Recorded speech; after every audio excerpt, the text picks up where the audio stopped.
Ravi de vous retrouver pour la grande messe de l'actualité sur MTV+. Mesdames, Messieurs, bonsoir. Voici les grandes articulations de ce journal. Préparatifs militaires pour la célébration du 64e anniversaire d'indépendance de la Côte d'Ivoire. Les autorités des forces armées effectuent une revue minutieuse des axes du défilé officiel. Sur le plan africain, une fronde sociale s'écoule au Nigeria. Les manifestants dénoncent la flambée des prix et la cherté de la vie dans l'État fédéral. Ces manifestations ont déjà coûté la vie à au moins 13 personnes. Et puis les Jeux Olympiques de Paris 2024 continuent de captiver le monde sportif. Le bilan de la journée du jeudi 1er août 2024 vous sera proposé en fin de ce journal. Bienvenue à tous, c'est un réel plaisir de vous retrouver pour 15 minutes d'actualité sur MTV+. Commençons tout de suite par l'actualité en Côte d'Ivoire.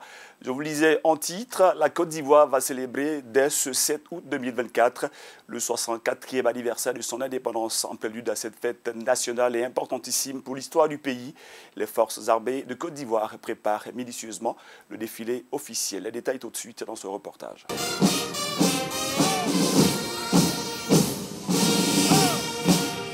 Sont ainsi lancées les séances de répétition pour le défilé militaire et civil de la commémoration de l'an 64 de la cession de la Côte d'Ivoire à l'indépendance. C'est donc la ville de Grand Bassam qui a été choisie pour abriter l'ensemble des festivités. 4 activités majeures ont donc été retenues. Un match amical de football qui se déroulera le mardi 6 août au lycée d'excellence Alassane Ouattara. La retraite au flambeau dans la soirée du mardi 6 août dans les artères. Un concert géant toute la nuit du mardi au stade de Grand Bassam. Un défilé militaire aérien, pédestre et motorisé, suivi d'une démonstration de saut en parachute sur l'autoroute de Grand Bassam. Cette mobilisation des FDS et civils invités donne déjà une idée de ce qui va être la cérémonie officielle du 7 août prochain. Ce qui concerne la participation nationale, c'est donc un effectif de 4 595 FDS et corps paramilitaires, lycée d'excellence, école de formation professionnelle et structure de resocialisation, de construction civique. Il s'agit environ de 794 personnes. Le terme jeunesse ivoirienne et forces de défense et de sécurité pour l'engagement civique et la responsabilité citoyenne rappelle la nécessité pour les FDS de préserver les relations fusionnelles qui existent entre elles et cette frange de la population. Issus des établissements scolaires et de formation professionnelle d'excellence du pays, ces jeunes sont fiers de défiler pour la nation. Déjà, c'est un honneur de défiler pour mon école et pour ma nation. Ce que j'aimerais passer comme message, c'est de travailler dur à l'école parce que les temps deviennent très compliqués de nos jours. Et je pense que sans les études, on ne va pas s'en sortir. Et les études aussi nous apportent un changement de mentalité pour la suite. Avant, quand nous étions spectateurs, ça faisait plaisir de voir les corps de l'armée défiler. Mais aujourd'hui que nous sommes acteurs, vraiment, c'est pas facile avec assez de stress, vu que c'est la première fois. Avec plus de sérénité, nous pensons que nous pourrons y arriver. Sont également attendus 3 nations. Restons dans l'actualité ivoirienne pour parler cette fois-ci de la 8e semaine nationale de l'hygiène et de la propreté décrétée par les autorités de tutelle. Cette semaine mobilise l'ensemble des forces vives de la Côte d'Ivoire. Objectif, sensibiliser les populations sur le maintien d'un cadre de vie sain et propre. La Semaine nationale de la propreté, une tradition. Cette édition 2024, la 8e du genre, vise à donner fière allure aux villes et communes de Côte d'Ivoire. Atekoubé, choisi pour le lancement officiel par le directeur de cabinet adjoint du ministère de l'Hydraulique, de l'Assainissement et de la Salubrité. Population et commerçants ont été sensibilisés aux bonnes pratiques d'hygiène. Une initiative bien perçue par les riverains. Nous sommes tellement heureuses d'accompagner le ministère. Nous, la cité fermée, Agbon Village, on n'aime pas la saleté. La preuve, regardez le goudron, regardez les rues, elles sont toujours propres.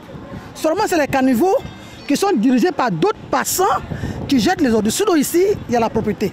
En tout cas, nous, on adhère. En tant que présidente des femmes d'ici, nous allons mobiliser et sensibiliser nos femmes et nos hommes, nos enfants surtout, à ce qu'on puisse avoir des poubelles un peu partout, déposer nos ordures.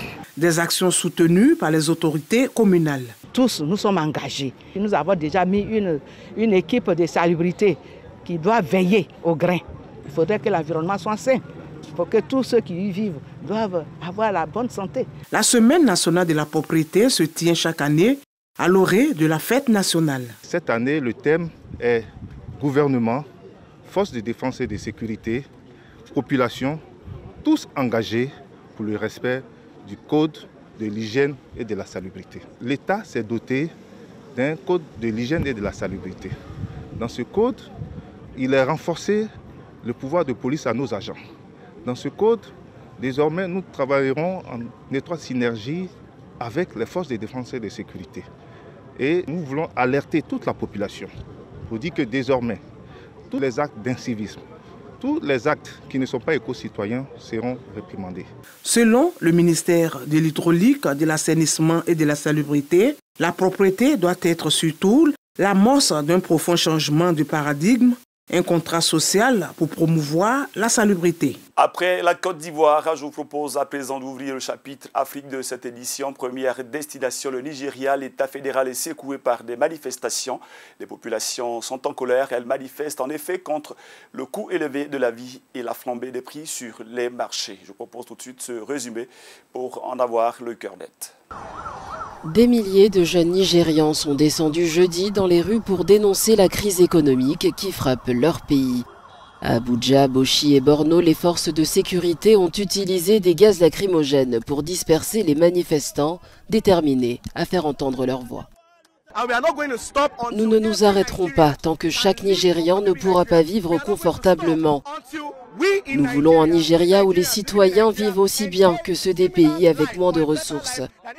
Il est temps que nos richesses bénéficient à tous. Les manifestants réclament le rétablissement des subventions pour le gaz et l'électricité, dont la suppression a entraîné une hausse des prix généralisée. La manifestation mettre fin à la mauvaise gouvernance est cruciale. Si vous regardez autour de vous, le prix du carburant a triplé. Les gens ne peuvent plus se permettre de faire beaucoup de choses, alors les entreprises ferment. Beaucoup de petites sociétés ne peuvent même plus payer leur personnel. Et sur les marchés, beaucoup de commerçants, beaucoup de femmes n'ont plus les moyens d'acheter des produits, ce qui rend très difficile la vente de leurs marchandises, car les acheteurs n'ont plus les moyens. Ces manifestations mettent en lumière une frustration croissante face aux politiques économiques exacerbées par l'absence de soutien pour les plus vulnérables.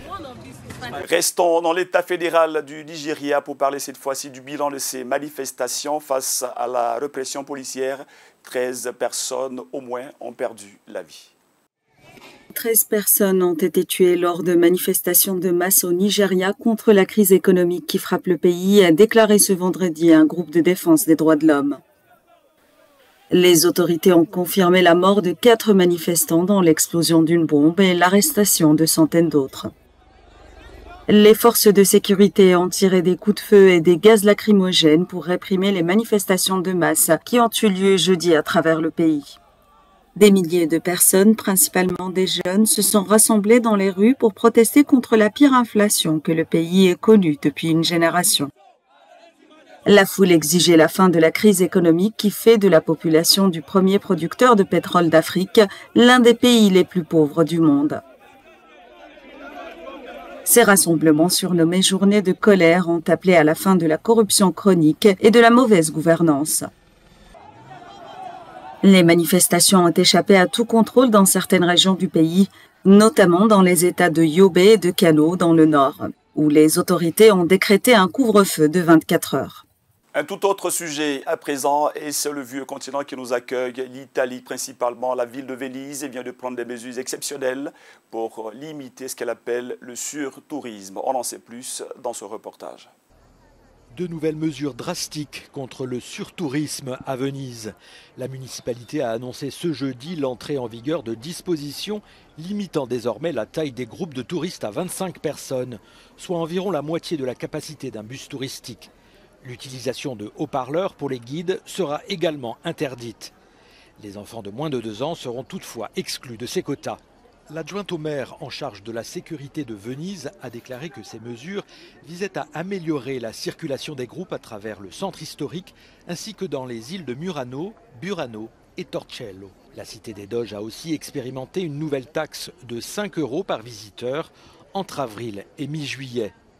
Ces mesures sont destinées à faire taire les inquiétudes de l'UNESCO. L'Agence culturelle des Nations Unies a envisagé à 2 reprises d'inscrire Venise sur la liste du patrimoine mondial en péril, citant l'impact du tourisme comme un facteur majeur. Toujours sur le continent européen, l'actualité sanitaire est plutôt préoccupante en Grèce. Le pays annonce une double épidémie. La peste ovine et crabine a touché le cœur de la Grèce. La Grèce touchée par une épidémie de peste ovine. Également connue sous le nom de peste des petits ruminants, des foyers ont été détectés pour la première fois le 11 juillet dans la région de Thessalie. Le virus n'infecte pas l'homme, mais il est très contagieux chez les chèvres et les moutons et a un taux de létalité de 70%. Les autorités ont annoncé des restrictions pour lutter contre l'épidémie. Le ministre de l'Agriculture, Kostas Tsiaras, a imposé une interdiction nationale des mouvements d'animaux à travers tout le pays afin de freiner la propagation de la maladie. Il a également confirmé que 22 foyers avaient à ce jour été recensés dans les régions de Thessalie, en Grèce centrale, un à Corinthe, dans le Péloponnèse et un en Attique. Selon les directives européennes, tous les animaux des unités touchées doivent être abattus et les exploitations désinfectées. Plus de 11 000 animaux ont été abattus depuis la détection du premier cas en juillet et 2000 autres devraient l'être prochainement. Un mot de sport avant de refermer cette édition. Vous le savez, depuis le 26 juillet 2024, Paris, la capitale française, accueille les Jeux Olympiques de la même année avec à la clé plusieurs activités. Les bassins, les stades, mais aussi les tribunes sont surchauffés. Le bilan du jeudi 1er août 2024, tout de suite sur ces images. Encore une journée historique pour la natation au JO de Paris aux 200 mètres papillon féminin. La Canadienne Summer McIntosh a terminé en 2 minutes 03 et 03 centièmes, établissant le meilleur temps des Jeux d'été. De son côté, l'Américaine Katie Ledecky a remporté la médaille d'argent au relais 4 x 200 mètres nage libre. Elle est surtout devenue la nageuse la plus décorée de l'histoire. De l'or encore, cette fois en gymnastique pour les Américaines et surtout pour la star de Paris, Simone Biles, en devançant la Brésilienne Rebecca Andrade. Elle remporte son 2e titre olympique et le concours n'est pas terminé. En tennis, l'Espagnol Alcaraz, le Serbe Djokovic, l'Italien Musetti et le Canadien Félix Auger-Aliassime ont atteint les demi-finales du simple messieurs. En basketball, l'Allemagne, la France et les États-Unis se sont qualifiés pour les quarts de finale.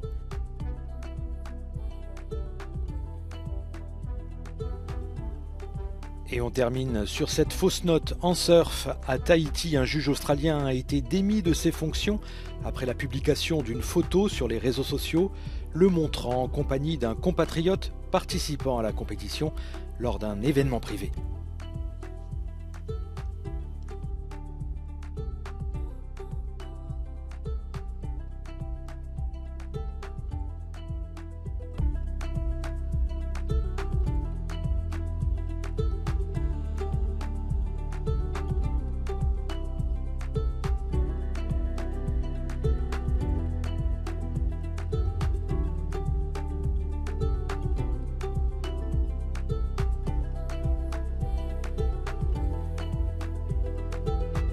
Ce journal est à présent terminé. Il a été préparé par l'ensemble de la rédaction. Réalisation Benia Crou-Georges, assisté de Promesse Bozois.